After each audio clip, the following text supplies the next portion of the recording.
What's up, Breakthrough Success listeners? Mark Roberti, the podcasting coach here, helping people launch, grow, and monetize their podcasts. And one of the things that I feel like you know and I know and we all know is that if we want to be successful and hit our goals, we have to be very ambitious. But there is a double-edged sword to ambition, and that is this idea of burnout. So if you've ever heard of the classic example of golden handcuffs, if you've ever heard of a person who's become super successful but has no time to spend with family, or if you've heard of the person who isn't that successful, isn't fulfilled, isn't happy with their money, but has time to spend with family. I mean, we all want the ambition. We all want the success, but at the same time, we want to be able to live beyond our work. Our work is very important to us, but we want to have both sides. And since we only live one life, we should really think about how we can have both of those pieces of the equation. So if you're someone who wants the ambition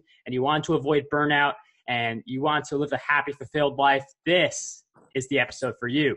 The guest who joins us today, she has devoted her entire career to helping others reach their highest potential in their personal and professional lives. Our guest is also the founder of Well-Being Drives Success, which is a multifaceted platform designed to serve those in our workforce who strive for exceptional wellness and extraordinary success. Her first book, Reinvent the Wheel, teaches people how top leaders leverage well-being for success and how you can leverage those principles as well. So our guest who joins us for this episode of Breakthrough Success is none other than Megan McNealy. Megan, welcome to the show. Hey, Mark. Hi, everybody.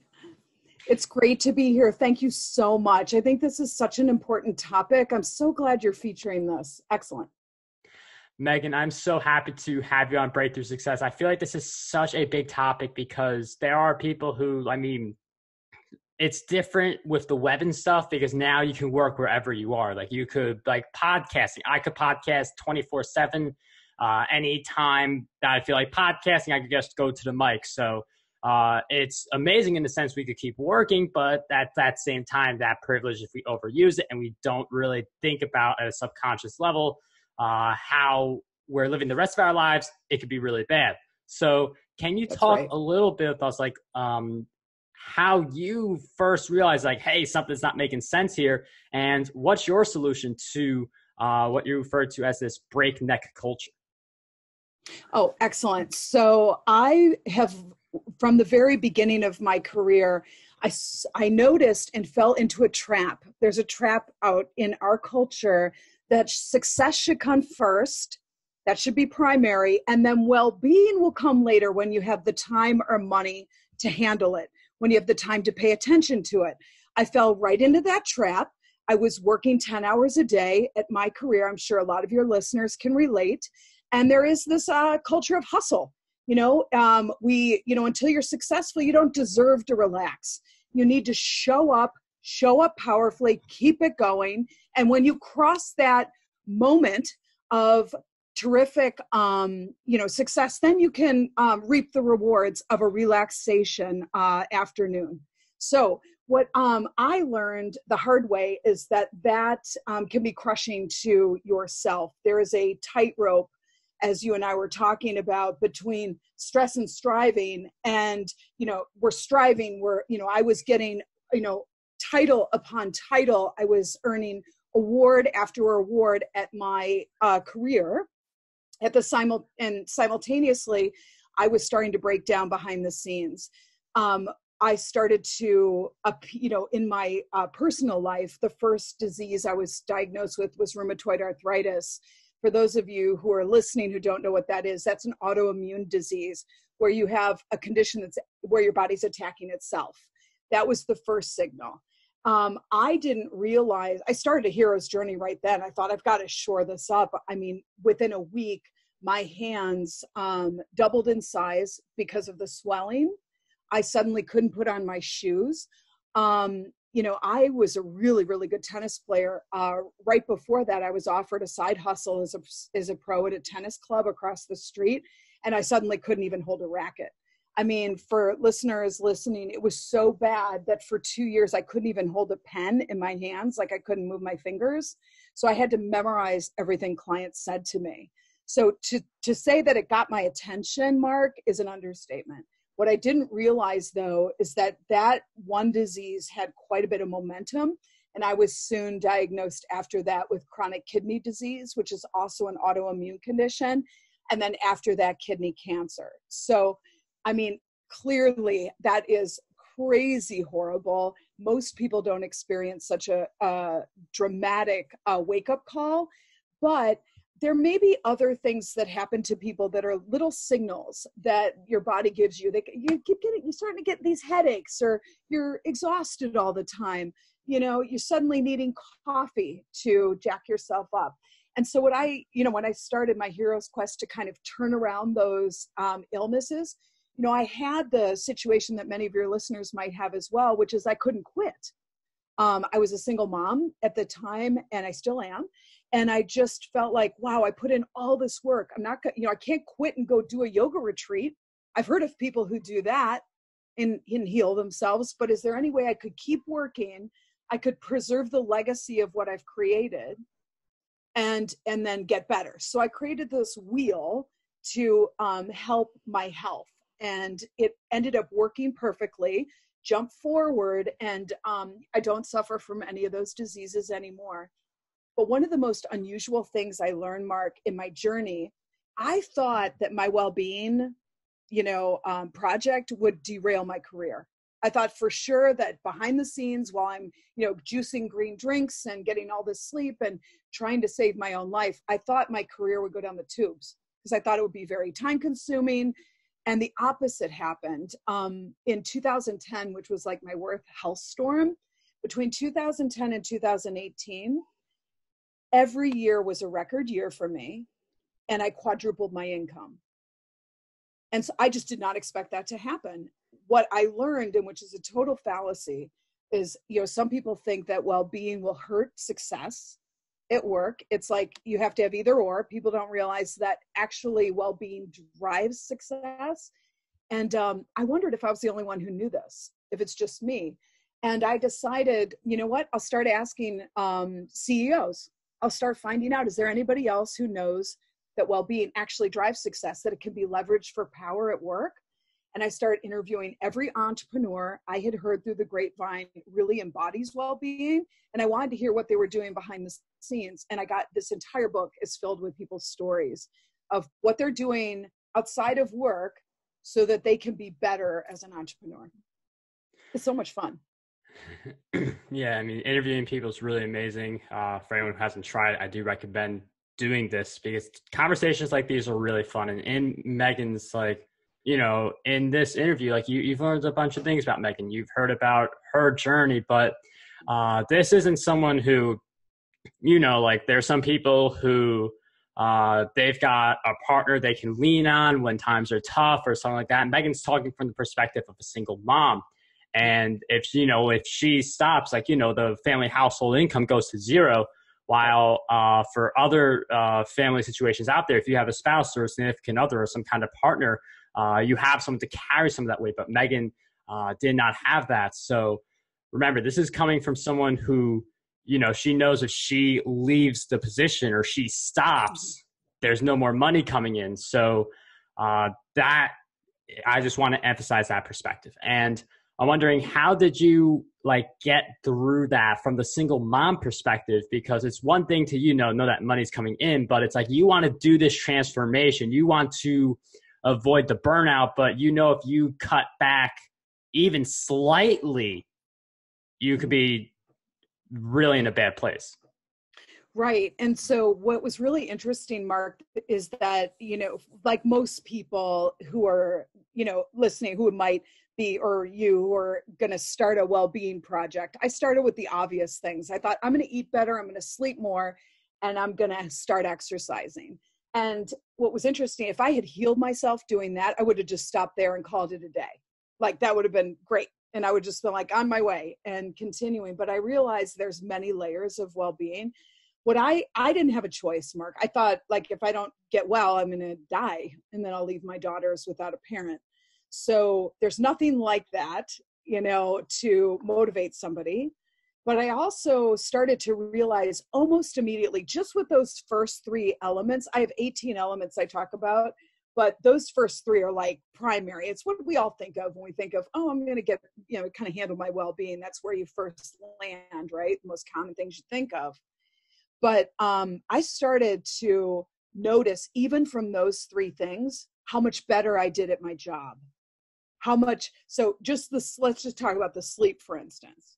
I used to not think I deserved to sleep because, gosh, I have, my career, this well-being thing is my side hustle. And then I'm, a single mom. And I used to think I don't really deserve to go to bed on time because if I just stay up an extra hour, maybe I'll slightly get a handle on everything I need to do.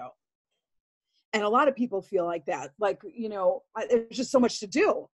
What I found though immediately is once I started to go to bed at 9, I know, like, laugh all you want, but 9 o'clock, I thought I'll give it a try. I woke up the next morning, almost like immediate positive reinforcement. I suddenly was like alert, like awake, and when I was making decisions for my business, it was from so much more of a grounded place. I mean, I had every bad habit in the book. So on my way to work, what I used to eat was, I just would stop at a coffee shop and get a giant maple scone. I got it every day. I didn't even know it was like 700 calories, but frosted. I mean, it was delicious, but I mean, seriously. And I'd get to work like kind of feeling heavy. I didn't even realize that I wasn't helping me. It was actually hurting me. And one of the overarching, messages I have is we have this culture where we're so busy during the day, we think that we've been good. And then at the end of the day, you go, oh, I've been good all day. Now I can be bad. And what I mean by bad is that sometimes our default is that we pick up habits like make a, yummy macaroni and cheese dinner, have a couple glasses of wine or a drink, and then watch Netflix all night.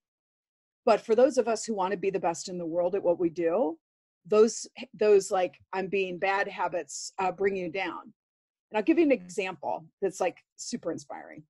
So in November, J-Lo, the singer, was in Vegas, and she told all her Insta followers, look, I'm going to be in Vegas for 25 days. I have 17 nights I have to perform.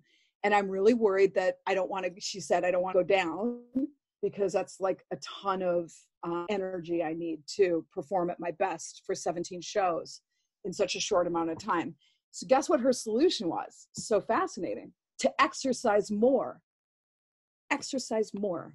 And her solution was to be in the best shape of her life so that she could perform really well. And incidentally, she went over 100 million in sales that month. And I'm not surprised. She said she soared right through it. But that's not how our culture thinks. We think, oh, we don't train like an Olympic athlete to show up in our entrepreneurial ventures in our best way. Does that make sense? Yeah, I like that. And I like the Olympic athlete example because a lot of people can relate to sports. And with me, I have a similar exercising scenario where going into high school, cross country is going to be a big time investment because I still have the business at the time, not the podcast, nothing like what it is now, but I thought I would not be able to work on the business. I thought it would hurt that I was doing the extra running and giving myself, well, it was really like 2 hours of extra fitness a day, but that's a lot. Yeah. It really helps you. It makes you think sharper. And then if you do get the exercise, if you better yourself, that is going to have that reinforcement loop where you just keep on bettering yourself and in a way where you're also caring about, your wellness. So like a really great example there, like really thinking about being the best, like think about those bad habits, think about what's preventing you from being the best and really honing in on that thing that makes you the best. So I'm wondering if you could share with us how you were able to strike down some of those bad habits. Turn that around. Yes. So what I did is I looked at every single thing I was doing, every single thing I was thinking, everything I was eating, everything I was drinking. And what I realized, I had so many bad habits that were circling this wheel that I figured I'm sicker than anybody I've ever heard of. Seriously. and I speak all over the United States to workforce audiences. And I've rarely had anyone come up to me that says I was sicker than you. I mean, I was in a bad state.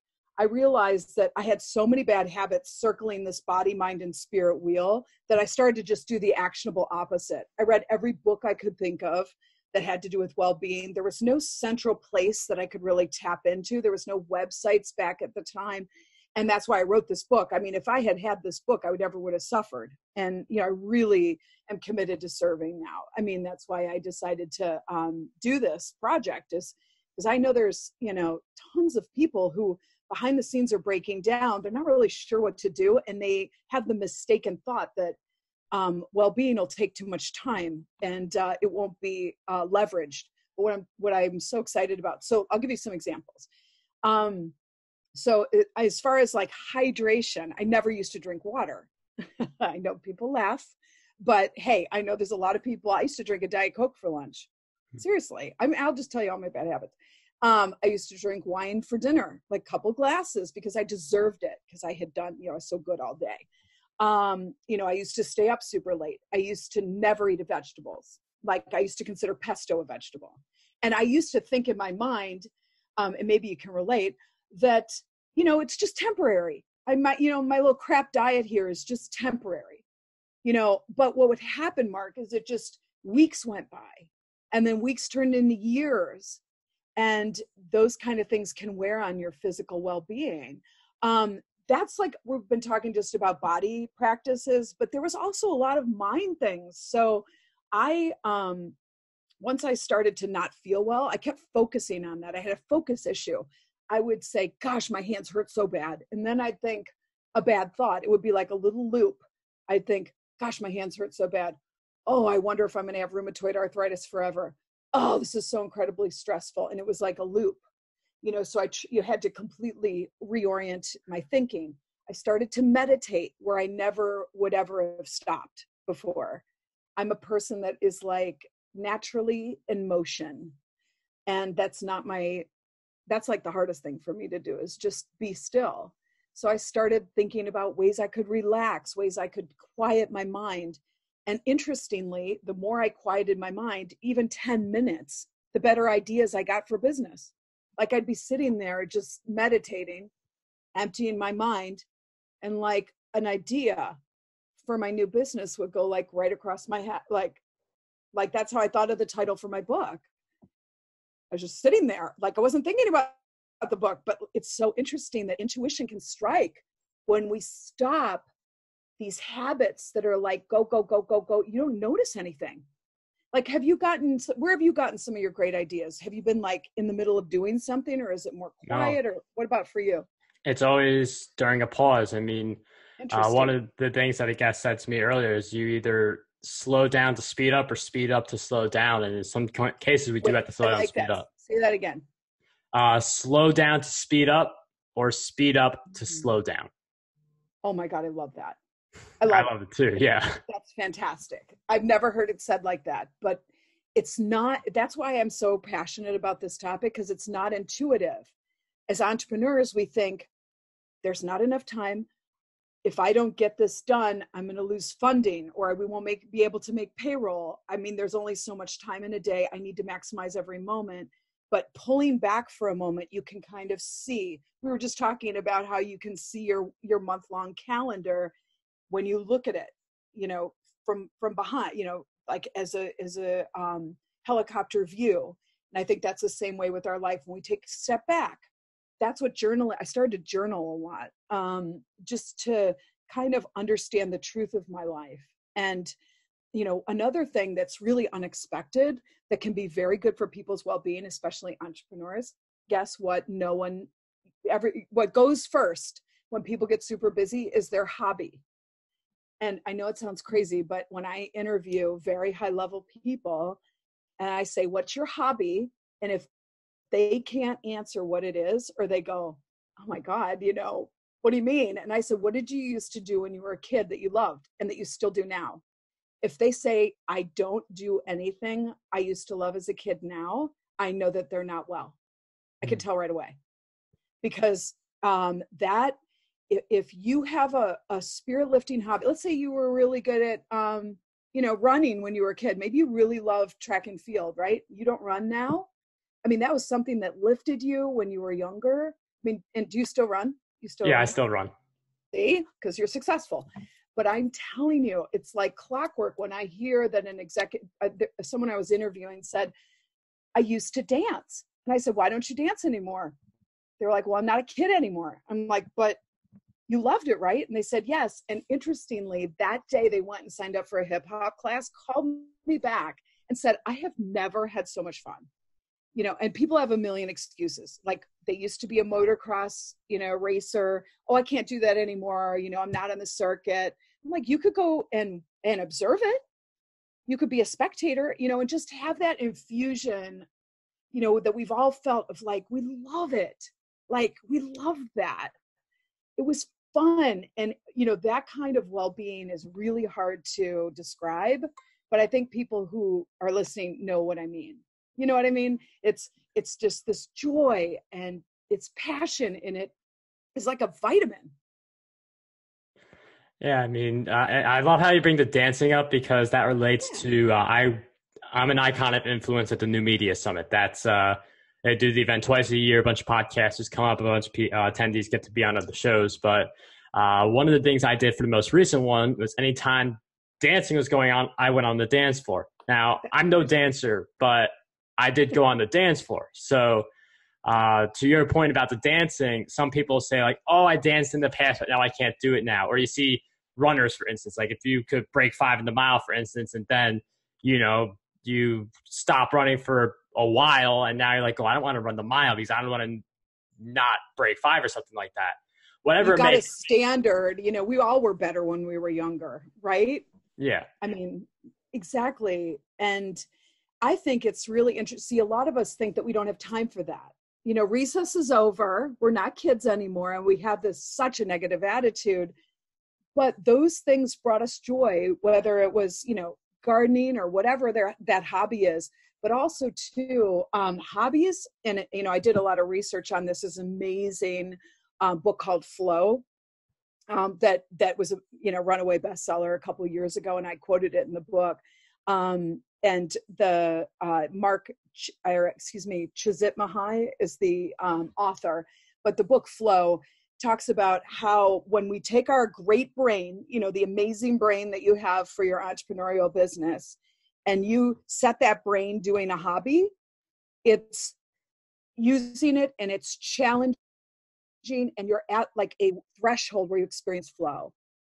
And that flow is incredibly powerful for well-being. Like I said, like a vitamin. It's, you're challenged and it's fun. And that's when time stops. You didn't even notice an hour went by. You were having such a great time. I have one of the executives in the book, Riley Etheridge, is a guitar player and he's a singer and songwriter. And he said he loves that flow feeling, like it's a drug. And instead of, and you'll always know it's a flow activity. And, you can only get that from your hobbies. It's very different. You're energized. It's not like, oh, I'm exhausted now that I ran. Nobody says that. They either say, I got to take a nap or I got to go for a run. Have you ever heard people say that? Yeah, I've said that. Because it's energizing, when you do something you love to do.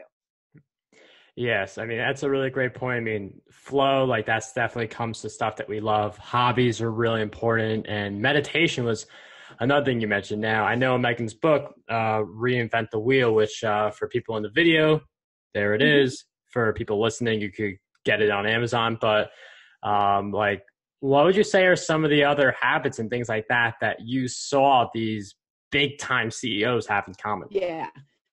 And, for people listening, I wanted to go and find big time, like you said, big time CEOs. I interviewed John Mackey, the co-founder of Whole Foods and the current CEO.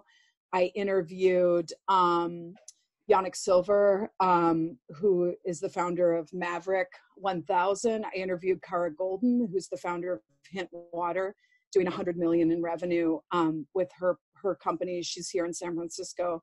Just phenomenal people. I wanted the highest level people I could find who embody this. And because I figured if we're all reading it and if they can do it, we can, right? I mean, I'm not busier than the CEO of Starbucks, right? You know, I mean, he's really committed to well-being. He gave me the cover endorsement. So what I found that's really interesting is that they believe as a whole that well-being saves them time. So I'll give you an example of John Mackey. So when I was interviewing him, he said, okay, you know, one way you can really save time is if you're traveling, bring all your food with you. Okay, so my old self, I just fully admitted right there, oh, I'm the one who's getting a donut or a cheese croissant in the airport, standing in the line for 15 minutes, getting a greasy, horrible thing. He's got, you know, fruit and nuts in his carry-on bag, and he doesn't waste time like that. He also makes his breakfast in his hotel room every morning for himself. He does steel-cut oats. He brings his own rice cooker with him everywhere. I couldn't even believe it. But a lot of the habits that I share in the book are, you know, real life people who consider well-being as a time saver, which I never even had thought of, you know, because keep in mind, my old habit was, oh, I don't have time for well-being. I just got to get to work. So instead of standing in line, you know, at a coffee shop in the morning, you know, if I get coffee, like I love Starbucks, I have to admit. I do the app. I don't ever stand in line. I mean, just get the Starbucks app. Or if I do a green drink, I blend it at home. It takes 2 minutes, you know, and then I just bring it in the car with me.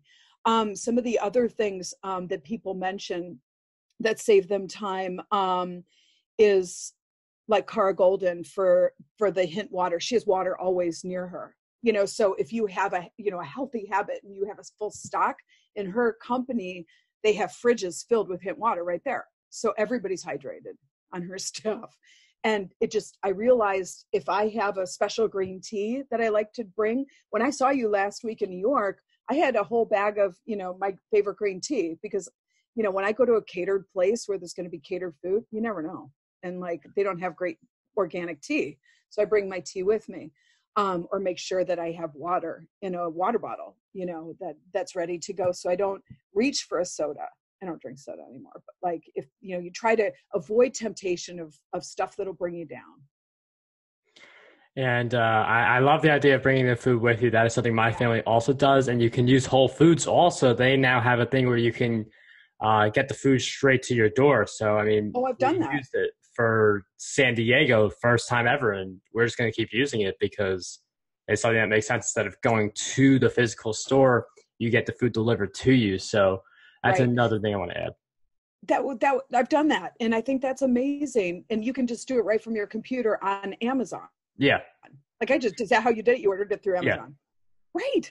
So I don't like going to stores. I can't stand it. Some people love looking through, you know, and handpicking their veggies. No, I don't have time to do that. I mean, I'd like to say I have time to do that, but I don't. In fact, I DoorDash everything. You know, I don't even cook, Mark, seriously. I mean, I have healthy food here for myself and the girls, but I'll be honest with your audience. I mean, I don't cook at all, ever. In fact, you know, we're living in a hotel right now because my house flooded this summer. And, you know, it was the insurance company was like, so, you know, we're so sorry you don't have a cooktop there. I'm like, it doesn't matter. I never cook. We're like, wow. No, but seriously, it saves time. And I still can DoorDash. And we're here in California. I can DoorDash a lot of healthy things, you know, over here. So it's good. Yeah. Well, Megan, this has been a really awesome interview. Your book, Reinvent the Wheel, I definitely recommend it. I'll hold it up for all the people watching the video one more time. For people who are listening in, you could get your copy of Reinvent the Wheel on Amazon. You can also check out Megan at meganmcnealy.com, which we'll throw in show notes and places like that. But once again, Megan, thank you so much for coming on the show. Is there any final word or additional place that we could find you as well? I would love if anybody has any hacks or is excited about well-being and they found something that really works for them. I would love to share with the community, and just write me at my private email. It's megan@meganmcnealy.com. All right. I'd love to hear from people. I'm here for impact and I'm here to serve. I promised myself if I ever lived through that situation that I would give back. And I really love to spread the word if people are using things that help them show up with more power. Yeah, that's really awesome. Thank you for sharing the email because that gives people an easy way to reach out. Like, let Absolutely. them know. And I answer it. I don't have an assistant answering that email. It's me. So That's awesome. I'd love to hear from them. Thank you so much, Mark. You're awesome. Megan, thank you so much for coming on the show. Talk to you soon. Do you want to be stronger than broken? My friend Stacey Greene helps people with their relationships and with achieving their personal and professional goals. She is also the author of 2 books, Stronger Than Broken and Letters to the Dead Men, which are both available on Amazon and will be in the show notes for this episode.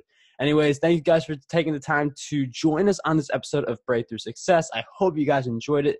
And what I want you guys to do is to dream big, achieve greatness, and unlock your potential today.